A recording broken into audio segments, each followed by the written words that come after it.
Hai semuanya, welcome to my channel. Pada kali ini, saya Agista Triamanda akan membahas tentang korelasi dan regresi linear sederhana.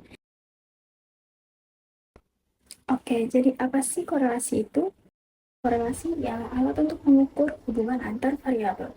Analisis korelasi sederhana ialah suatu teknik statistika yang digunakan untuk mengukur hubungan dua variabel dan juga untuk mengetahui bentuk hubungan antara dua variabel tersebut dengan hasil yang sifatnya kuantitatif. Kekuatan hubungan yang dimaksud di sini ialah apakah hubungan itu erat, lemah, atau tidak erat. Sedangkan bentuk hubungannya, apakah korelasi tersebut linear positif atau linear negatif. Jenis-jenis korelasi yang dapat terjadi antar dua variabel ada 4 rupa. Korelasi positif, korelasi negatif, tidak ada korelasi, dan korelasi sempurna. Yang pertama ada korelasi positif. Korelasi positif ialah kondisi hubungan di mana variabel independen X dan variabel independen Y sama-sama meningkat atau sama-sama menurun. Yang kedua adalah korelasi negatif. Korelasi negatif ialah hubungan di mana variabel independen X dan variabel dependen Y sama-sama bertolak belakang. Maksudnya gimana? Kayak misalnya variabel X menurun dan variabel Y meningkat.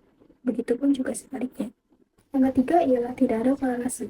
Tidak ada korelasi dapat terjadi jika variabel X dan Y atau kedua variabel tidak menunjukkan adanya hubungan.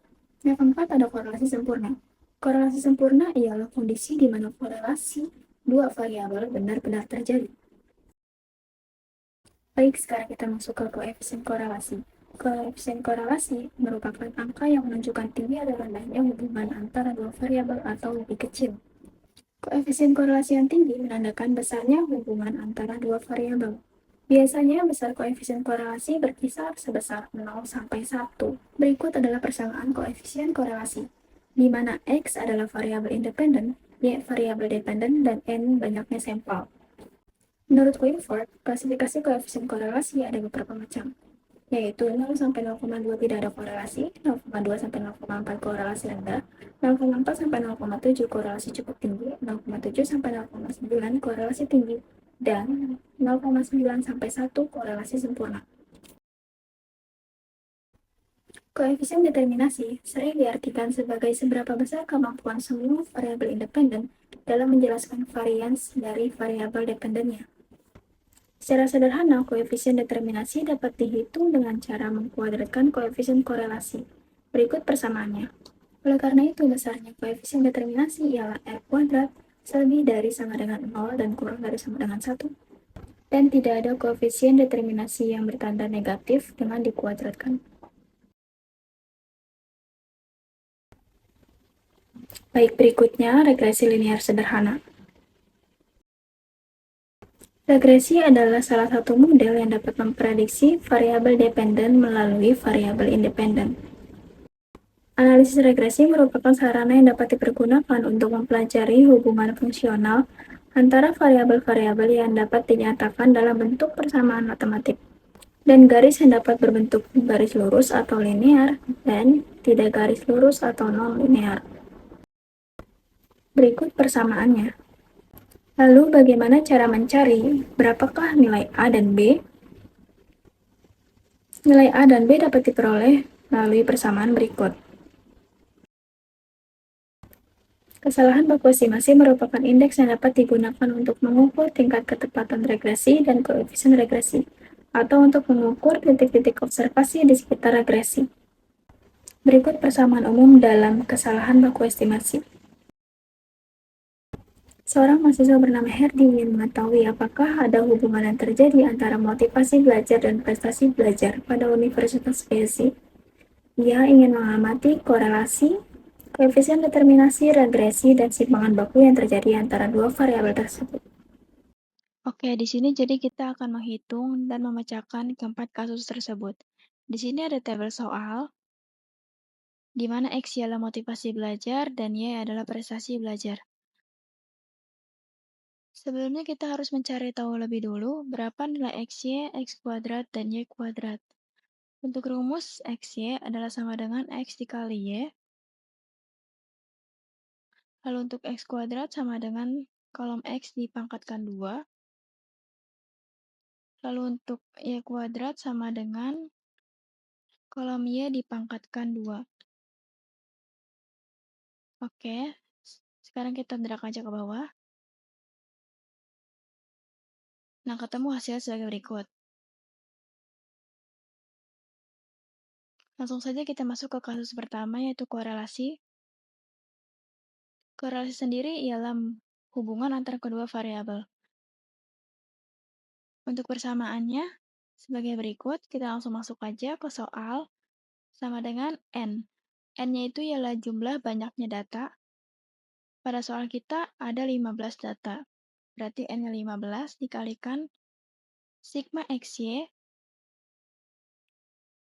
lalu dikurangi sigma X dikali sigma Y.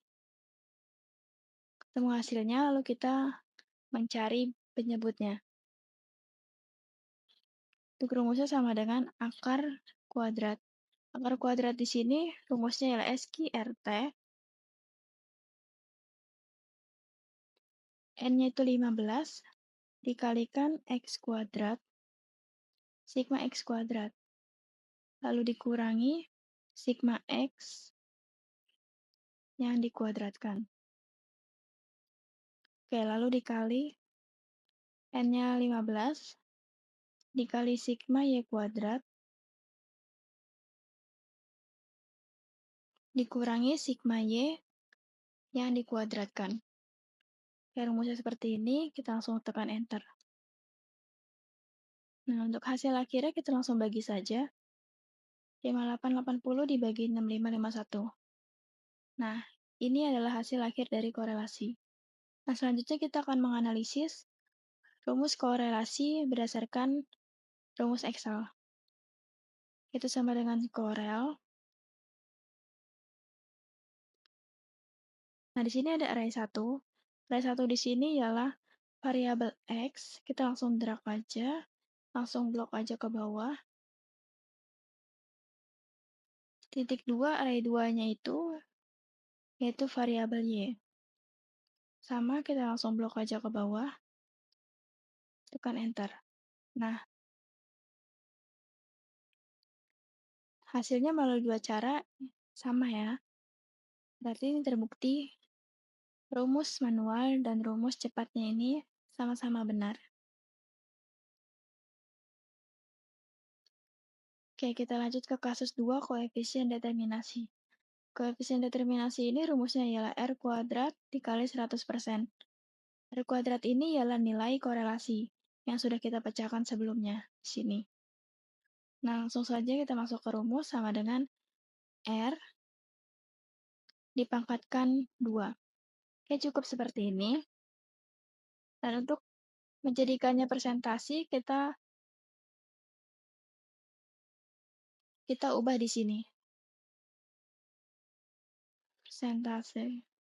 Atau bisa juga klik ini. Kita munculin dua angka di belakang koma. Oke.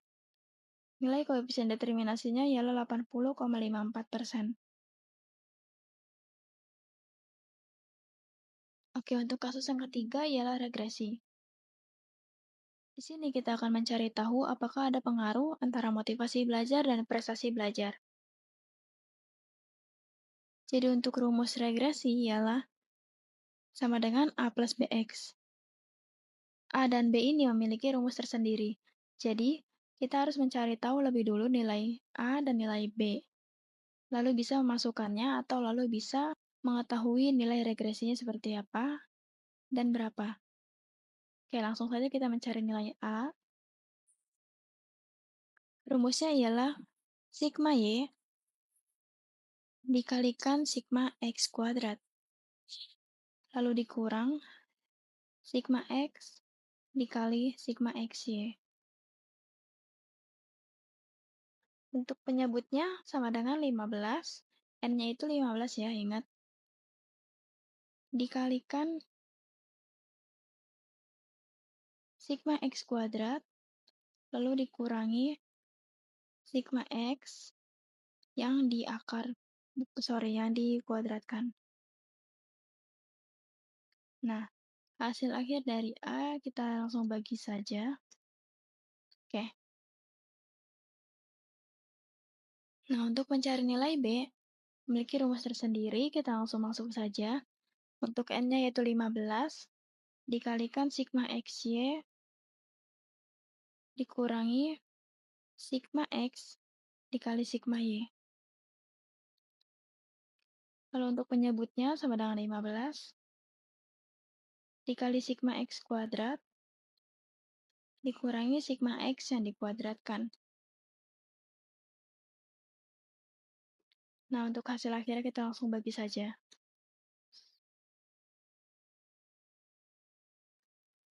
Nah, ketemu hasilnya seperti ini. Untuk A-nya 1,512 dan untuk B-nya 0,904. Dari sini kita langsung saja memasukkan rumusnya. Rumus regresinya. A-nya yaitu 1,512 plus B-nya itu 0,904 X.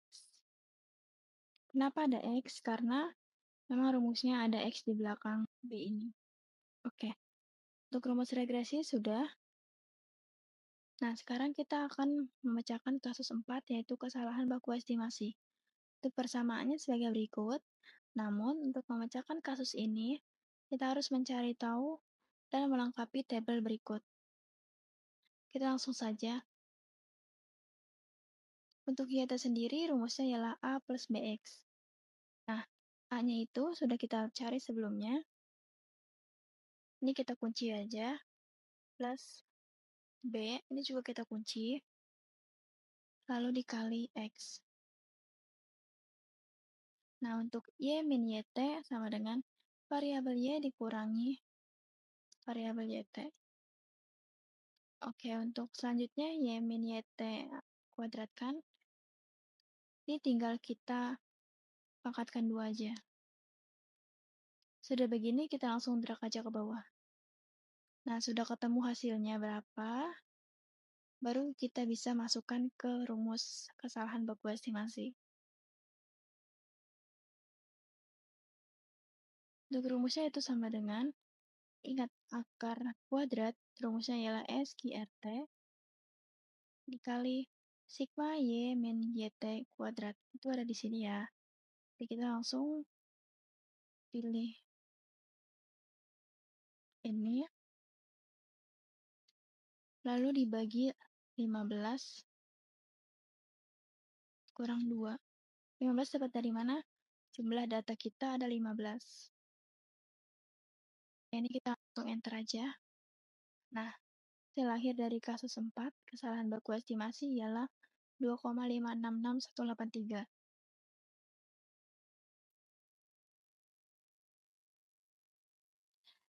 Nah, sekarang kita akan mencoba analisis regresi menggunakan add-ins. Nah, di sini kita langsung buka tab File, lalu pilih menu Options di paling bawah kiri. Setelah itu kita langsung pilih Add-ins, lalu klik Go. Setelah itu akan muncul bar Add-ins, lalu kita checklist bagian Analisis Toolpath, lalu diklik OK. Oke, di sini data kita sudah siap. Lalu kita klik data analisis.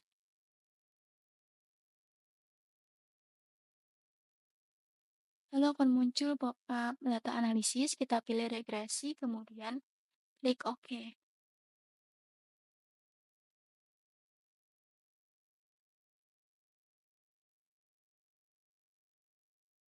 Nah, di sini nanti jadinya seperti ini. Untuk tabel input Y range, itu kita blok kolom Y. Lalu untuk input X range, itu dapatnya dari kita blok kolom X. Lalu labels, itu kita checklist, confidence-nya level 95%.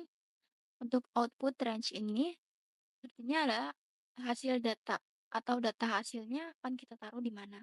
Nah, di sini kita akan taruh di A24, sorry. Oke, setelah itu residualsnya kita checklist dan normal probability plots-nya kita checklist.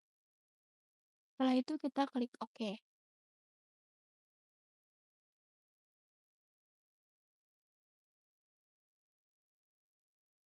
Nah, di sini langsung muncul datanya, data analisisnya.